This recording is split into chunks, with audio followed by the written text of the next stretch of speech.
اللہ الحمد للہ وکفا والصلاة والسلام علی من لا نبی بعد اما بعد فاعوذ باللہ من الشیطان الرجیم بسم اللہ الرحمن الرحیم وابتغوا الیہ الوسیلہ یبتغون الی ربہم الوسیلہ صدق اللہ العظیم۔ قرآن کریم میں دو مقامات میں وسیلہ کا لفظ ذکر کیا گیا ہے اور اس کا ترجمہ قرب اور نزدیکی ہے، مگر وہ قرب اور نزدیکی ہر وہ عبادت جس کے ذریعے اللہ کا قرب حاصل ہو اس پر وسیلے کا اطلاق کیا جا سکتا ہے۔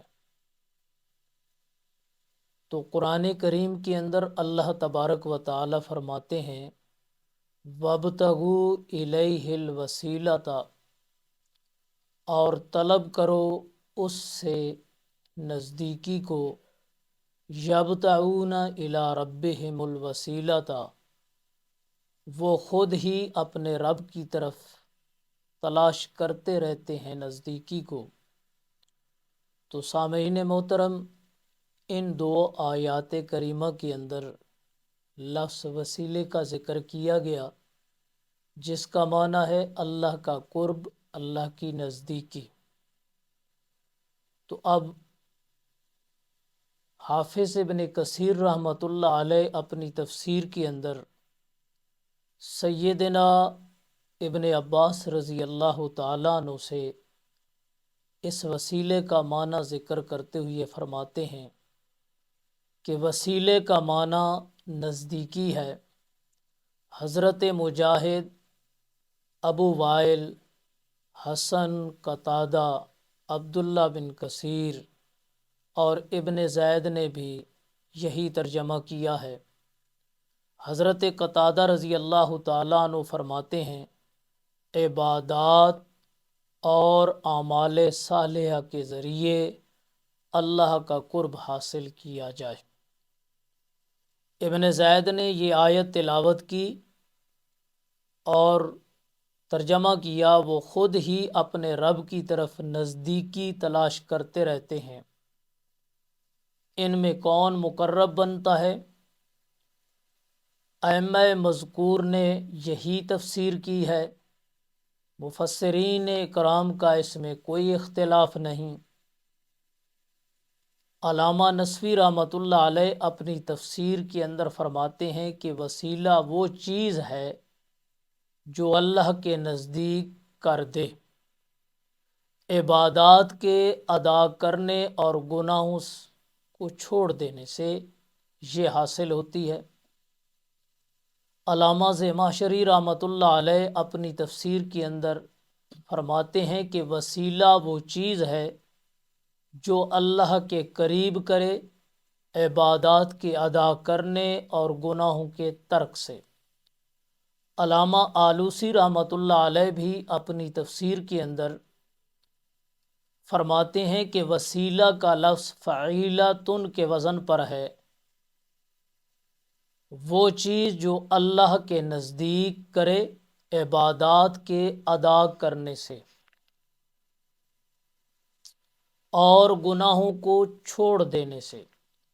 تو سامعین محترم، ان مفسرین کرام اور محققین حضرات کی عبارات آپ کے سامنے پیش کی ہیں تو یہ واضح طور پر بتا رہی ہے کہ وسیلہ کا ترجمہ قرآن مجید کی جن دو آیات کریمہ کے اندر لفظ آیا ہے اس کا ترجمہ ہے قرب، نزدیکی، جو عبادات کی ادائیگی اور گناہوں کو چھوڑنے سے حاصل ہوتی ہے۔ اب آپ کے سامنے یہ بات ذکر کرنا مناسب سمجھتا ہوں کہ وسیلے کی تین اقسام ہیں۔ وسیلے کا معنی آپ کے سامنے ذکر کر دیا۔ اب وسیلے کی 3 اقسام ہیں۔ پہلا ہے توسل بالطاعت، یہ کہ عبادات اور طاعات کے ذریعے اللہ کا قرب حاصل کیا جائے۔ یہ صرف جائز ہی نہیں بلکہ ہر ایک پر فرض بھی ہے۔ چنانچہ حجت الاسلام حافظ ابن تیمیہ رحمۃ اللہ علیہ لکھتے ہیں کہ توسل کی ایک قسم طاعت کے ذریعے ہے، پس یہ قسم فرض ہے، اس کے بغیر ایمان مکمل نہیں ہوتا۔ جو اللہ تبارک و تعالیٰ کے احکامات ہیں ان کو ماننا یہ اللہ کے قرب کا ذریعہ بنتے ہیں۔ دوسری قسم ہے وسیلے کی توسل بالدعا، یہ کہ دعا کے ذریعے اللہ کریم کا قرب حاصل کیا جائے، اور یہ دعا نبی پاک صلی اللہ علیہ وسلم کی زندگی میں بھی حق ہے اور قیامت کے دن آپ کی سفارش کے ذریعے بھی حق ہے۔ چنانچہ علامہ ابن تیمیہ رحمۃ اللہ علیہ لکھتے ہیں کہ توسل کی دوسری قسم دعا اور سفارش کے ذریعے یہ آپ صلی اللہ علیہ وسلم کی زندگی میں اور قیامت کے دن آپ صلی اللہ علیہ وسلم کی سفارش سے حاصل ہوگی۔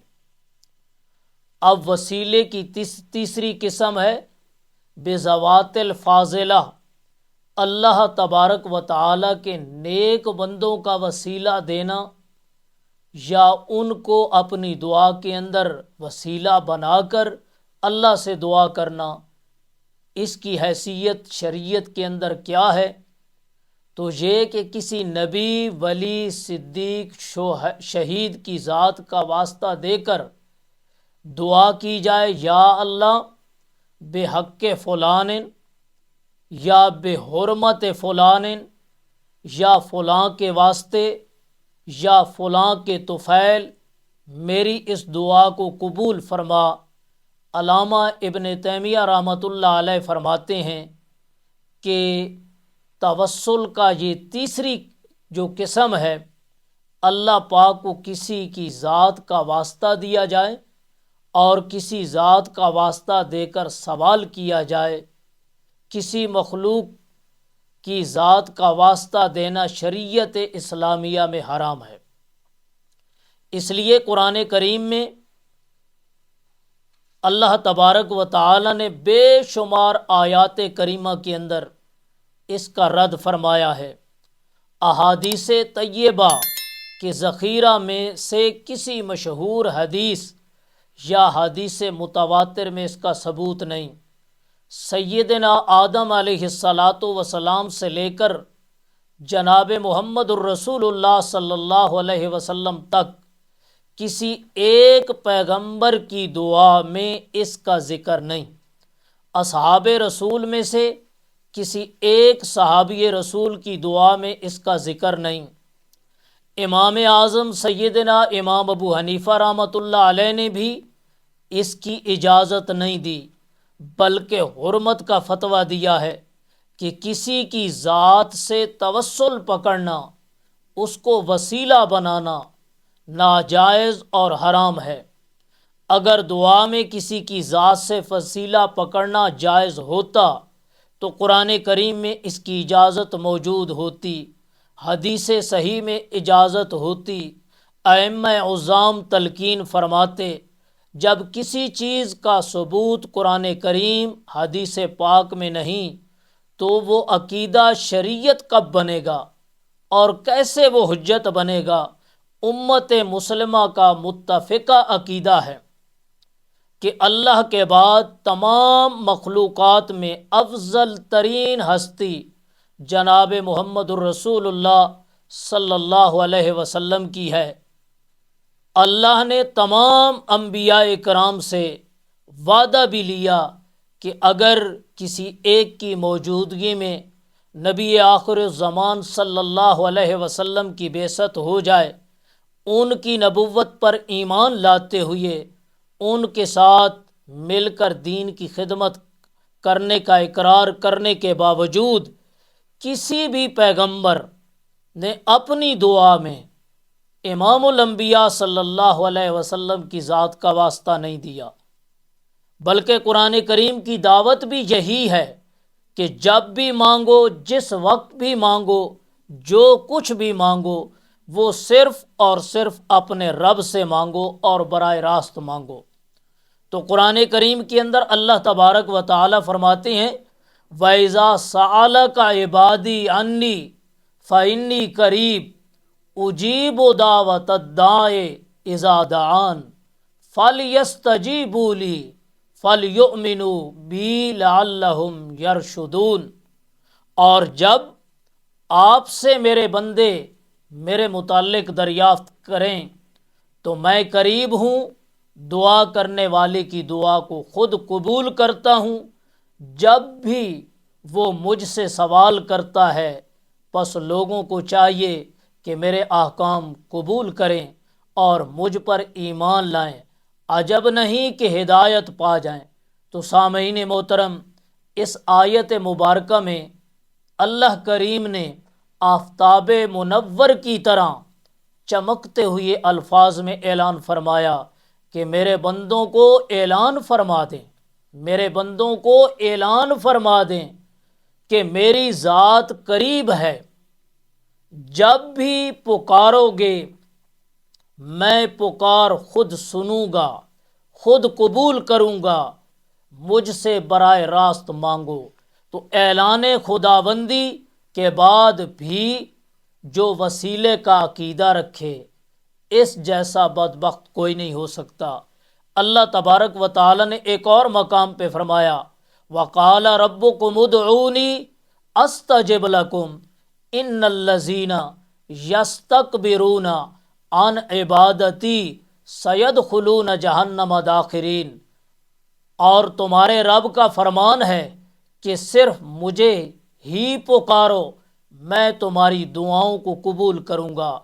تحقیق جو لوگ میری توحید والی عبادت سے تکبر کرتے ہیں